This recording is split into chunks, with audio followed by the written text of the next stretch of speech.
They're a home run team, home run hitting team. I don't think they're going to make the playoffs. Is it impossible that they don't win the Super Bowl? That they win the Super Bowl? No, it's not impossible. They have home run hitters. But I think it's very unlikely. And I think going forward, it's going to get worse because you're not going to have LeVeon Bell, who really makes you special with those triplets. And Roethlisberger will continue to decline. And Antonio Brown will continue to be a diva because that's what he is. Antonio, no knock against you. A lot of the greatest wide receivers ever, and you are one of them, at the very highest, uppermost echelon of wide receivers, were divas, and he appears to be one of them. So what did I say about Seattle with the defense? Remember?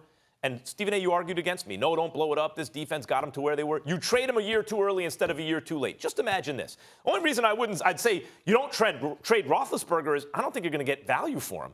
If you could get value for him, I'd trade him too. He's old and getting worse.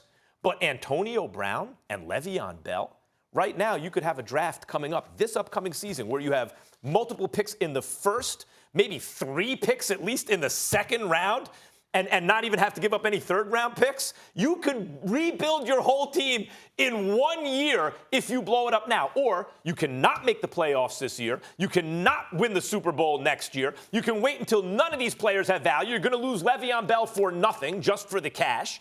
And you can just decide that that'll be your fate. Look at Belichick. The Patriots are always great because Belichick is unsentimental. You can't be sentimental about this stuff. It's not just that they're unsentimental. It's the fact that they've got an elite quarterback. Let's not forget that, number one. Number two, I'm not averse to trading LeVeon Bell in light of the dysfunctionality that we're witnessing with the Pittsburgh Steelers. And the fact, I think, something as seemingly small and innocuous as him partying in South Beach and what have you, after a loss, I think he's rubbing it in the face of the organization for not signing him and franchise tagging him. The flip side to it is that because of what the players were saying about him beforehand, it's as if he's taking a shot of his teammates too. And I don't know how easy it is to recover from that. So if you can get a first round or a few second round picks for him or whatever the case may be, I say go for it. But in terms of blowing up the team, no, I'm not of that mindset. If you have Big Ben, who's better than average and a future Hall of Famer,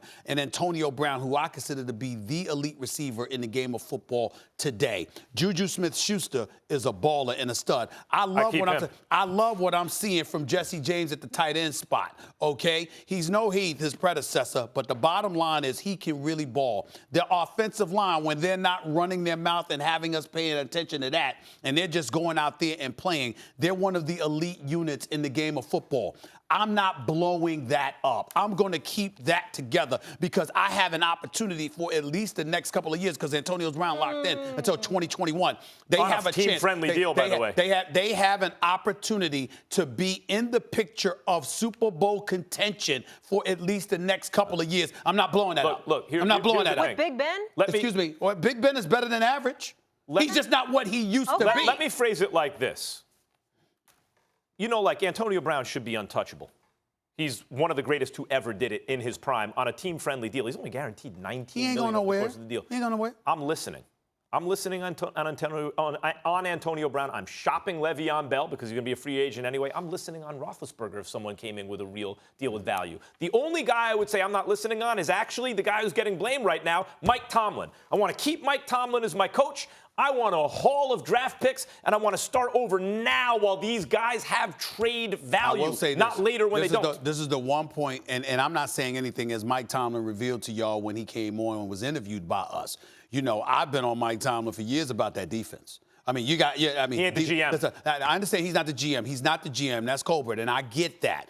But remember when James Harrison was here, I asked him, how much say does Mike Tomlin have in all of this? He did acknowledge that Mike Tomlin has some say. So I am of the mindset that defense is your signature. You're religiously associated with it. Your abilities as a defensive mind and a defensive coach is what got you the head coaching job.